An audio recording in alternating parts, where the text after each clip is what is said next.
aqui no canal Mãe Piedade. Hoje falando sobre o tema da festa da Anunciação do Anjo à Virgem Maria. Padre Felipe Carvalho, seja bem-vindo. Obrigado, Henrique. Obrigado você que também está rezando conosco, acompanhando. É uma alegria neste dia santo chegar ao seu coração para esclarecer um pouco as questões da nossa fé cristã católica a respeito deste dia de hoje. Hoje é um dia em que nós paramos a quaresma, entre aspas, né? A gente dá uma folguinha, a gente muda um pouco das cores litúrgicas, sai do roxo, vai para o branco. Que festa é essa? Porque justamente nesse dia, 25 de março, a gente celebra a Anunciação. Então, Henrique, estamos celebrando a Anunciação do Anjo à Virgem Maria. Ou, se nós formos falar mais friamente, estamos celebrando o dia da encarnação do Verbo. Por quê? Abro o meu primeiro parênteses, né? O padre nem abriu a boca e já está fazendo parênteses. Por quê? A nossa vida não se dá no dia do nosso nascimento. A nossa vida se dá no dia da nossa gestação. E o anjo, ao anunciar a Maria, faz com que ela conceba no seu útero o verbo da vida, o dia que o verbo se faz carne. Daí nasceu a história nossa. Daí vem a salvação em Jesus Cristo. Por isso hoje é dia de festa, é dia de júbilo. E exatamente 25 de março, porque a Igreja Latina, a Igreja nossa, Católica Apostólica Romana, celebra-se o Natal no dia 25 de dezembro.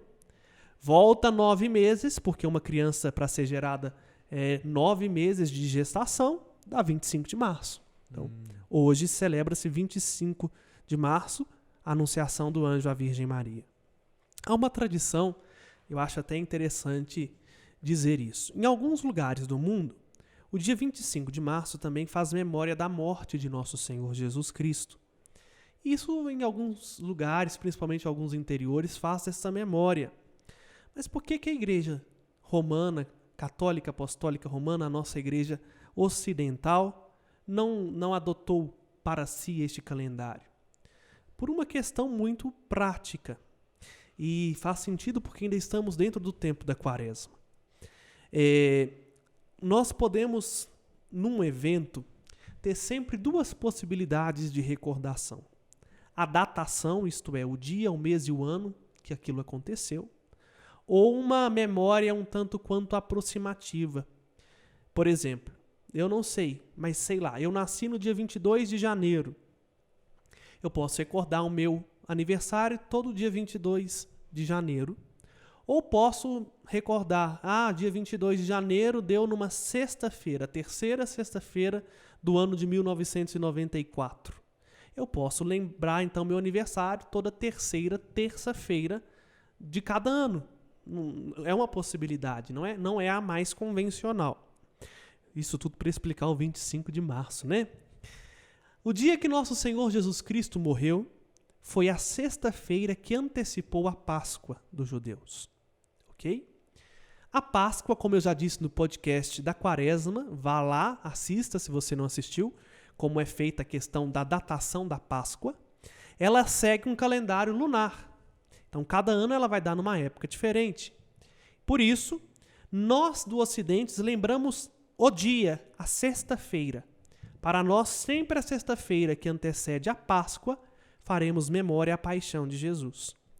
Só que na sexta-feira do ano 33, que antecipou a Páscoa, a sexta-feira de fato em que Jesus morreu, equivale ao nosso 25 de março.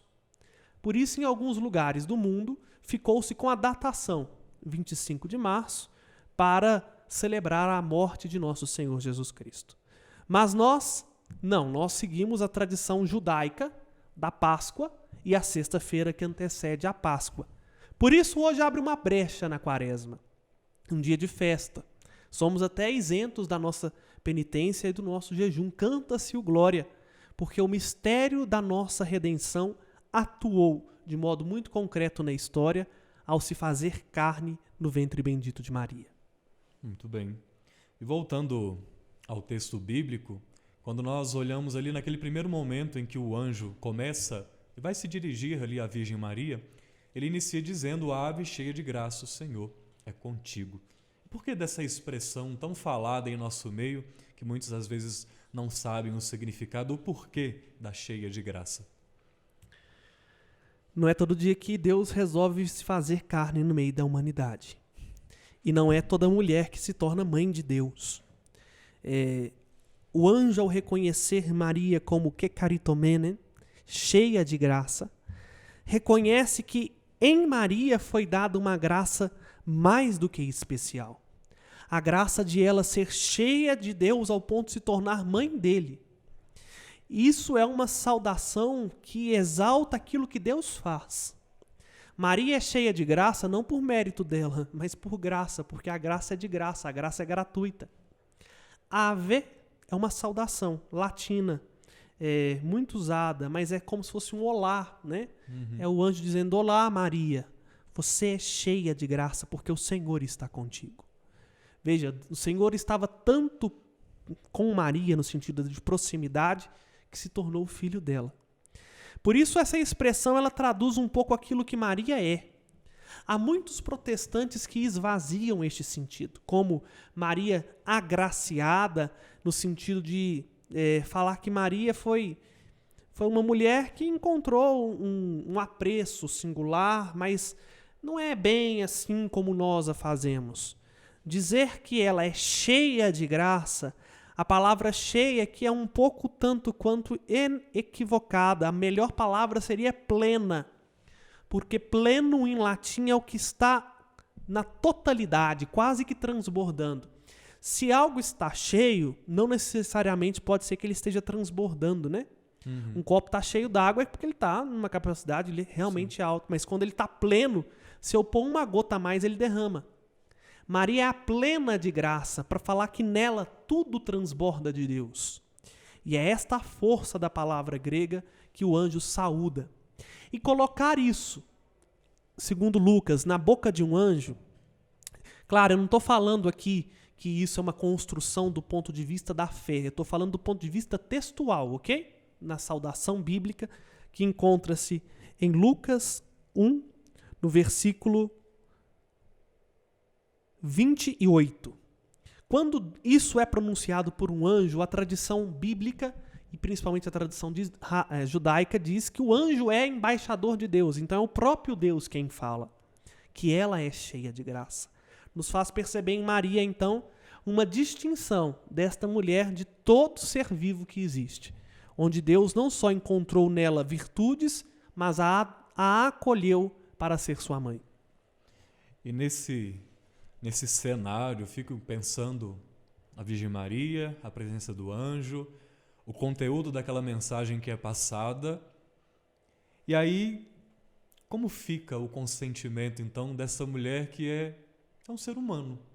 Poderia dizer não, ela não poderia dizer outra coisa senão aquilo que ela disse ali, que faça-se então a sua vontade. Eu entendi a sua pergunta e vou clarificá-la numa frase. Então Maria foi predestinada no sentido de que não houve outra opção para ela a não ser mãe de Jesus? Não. Esquece disso. Nós não cremos em predestinação.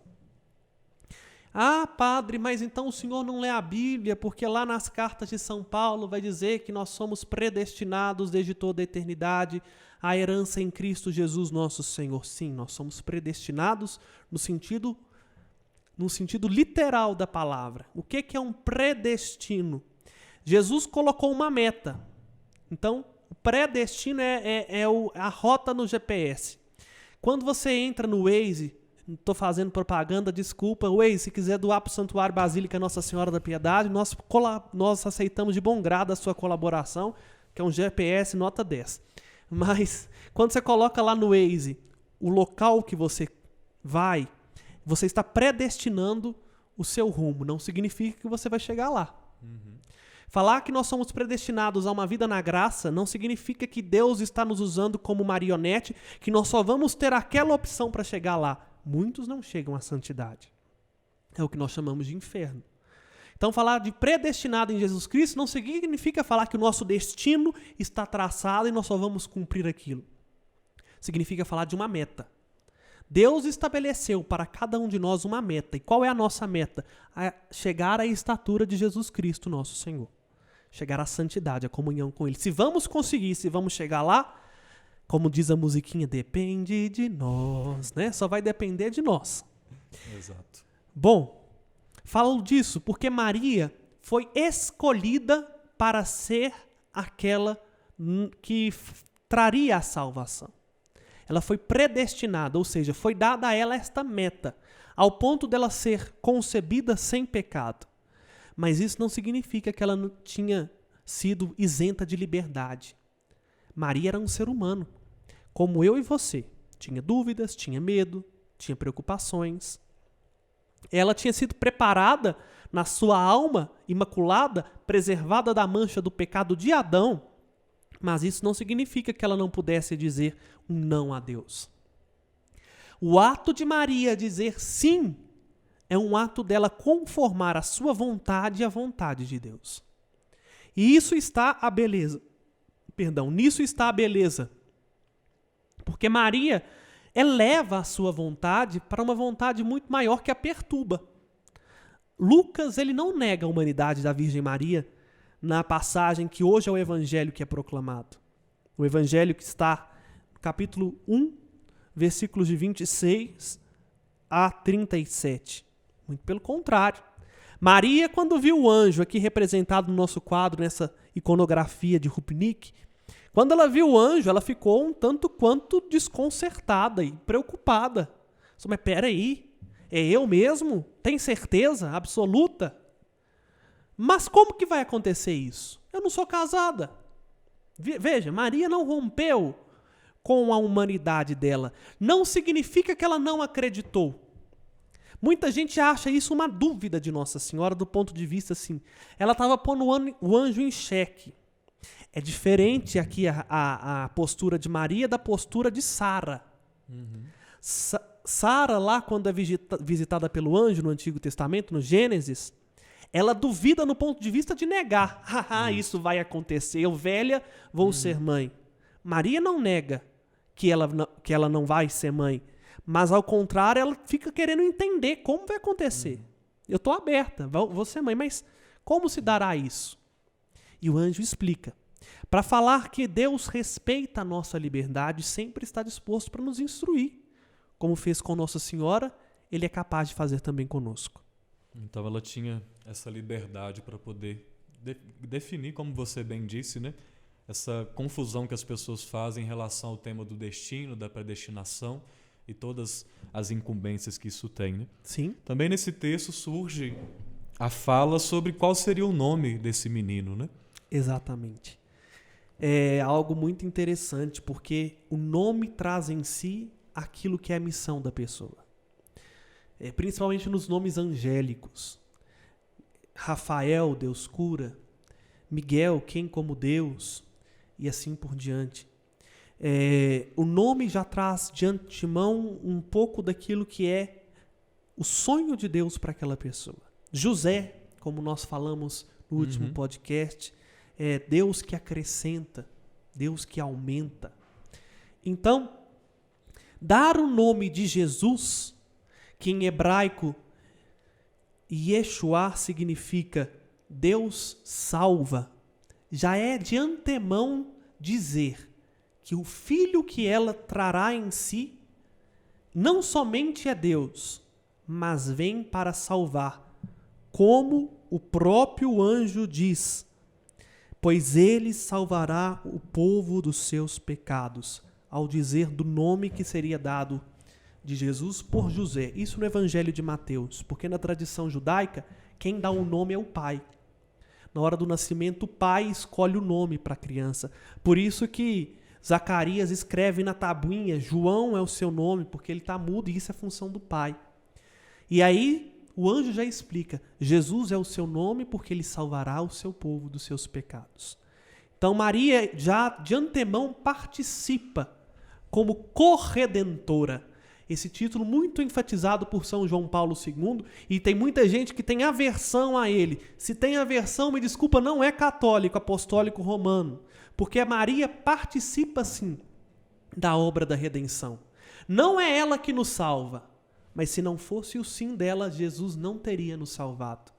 Porque para nos salvar ele precisava da nossa humanidade, da nossa carne. E esta carne ele recebeu unicamente de Maria. Por isso ela é corredentora. Exatamente.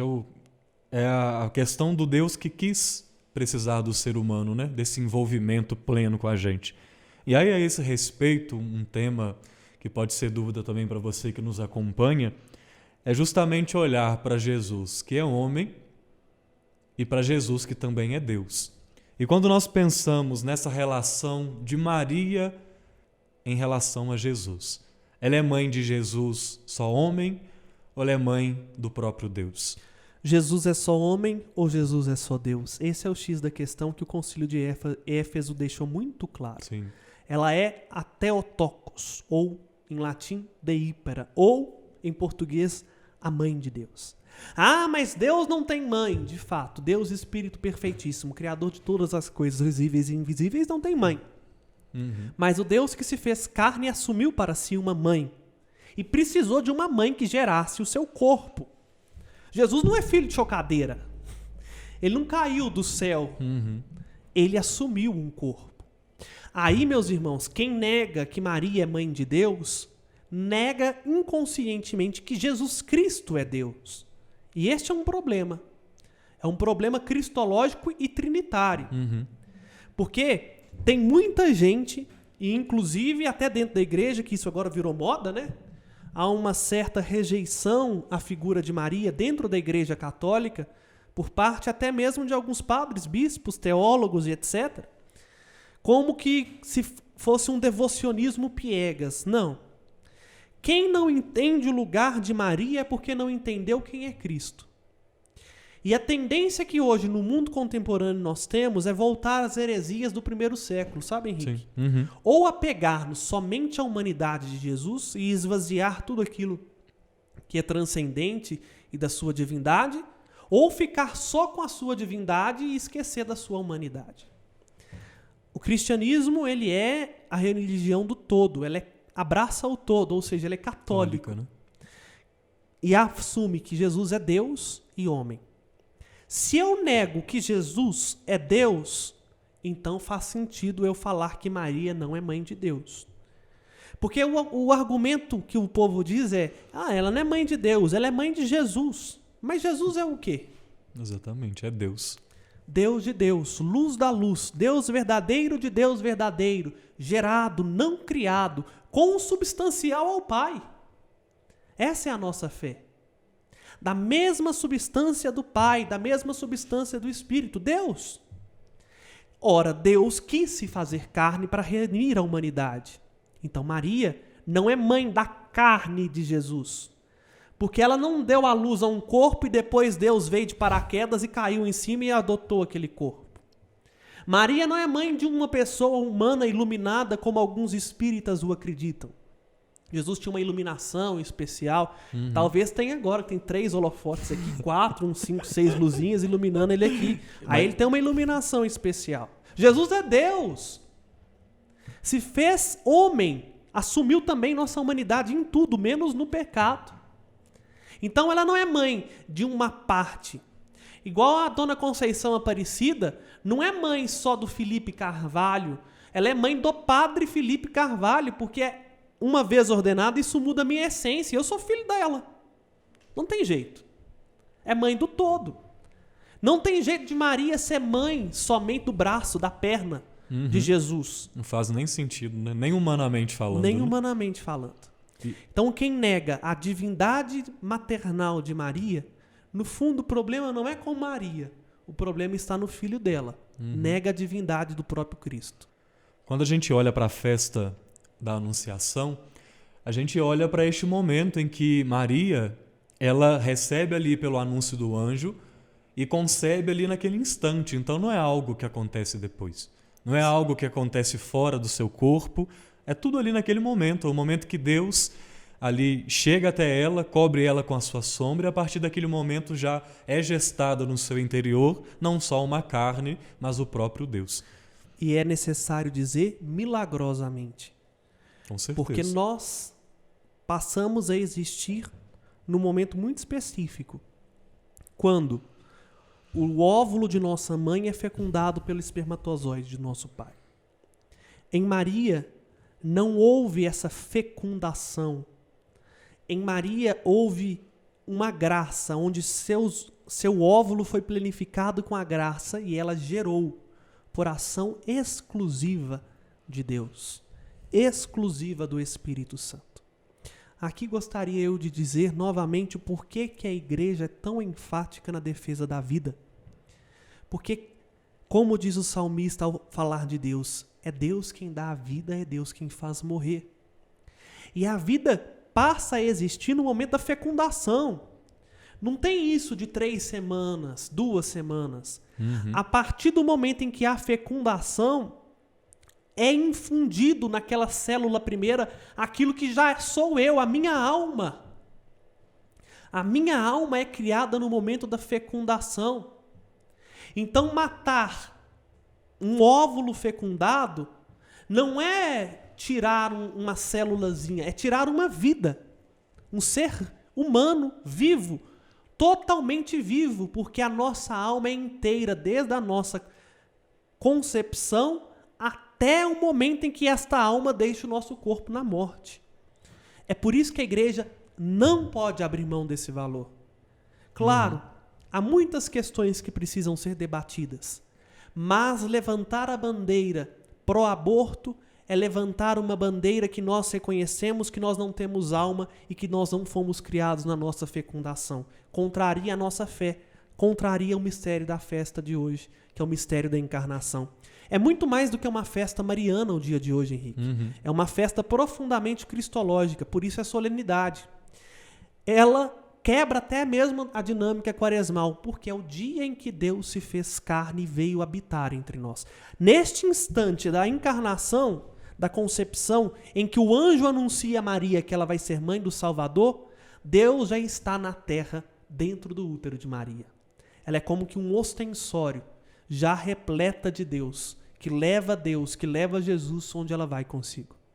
É uma festa, como você disse, com importância para todas as áreas dentro da teologia e até na sociologia, como você colocou, a área até a parte biológica, né? É uma bandeira que, de fato, se levantada, ela é contra a nossa fé, ela é contra os textos bíblicos e tudo aquilo que a gente acredita, né? Imagine, somente de pensar que coisa esquisita, Maria ali tendo recebido no seu ventre ali o verbo, e aí pensar nessa possibilidade de 1 semana depois, 2, 3, falar, gente, será que essa mulher vai abortar e a salvação então vai ficar para lá? Eu vou correr o risco de ser apedrejado, eu vou abortar porque eu vou manter a minha vida. Olha, um problema olha a sério. Profundidade também da fé de Maria, né? Uhum. Ela optou correr os riscos sociais Sim. de assumir a gravidez por parte de Deus, mas não negou que o Senhor que operou nela é capaz de fazer o impossível. E a gente percebe a profundidade, né, da fala dela, do fiat, né, do faça-se conforme a tua vontade, a tua palavra, porque é algo mesmo que vai contra tudo, né? Contra aquilo que é o normal, como você disse, no aspecto biológico, contra todas essas perspectivas sociais da época a respeito do casamento, como o senhor bem explicou para nós também quando falávamos da festa de São José.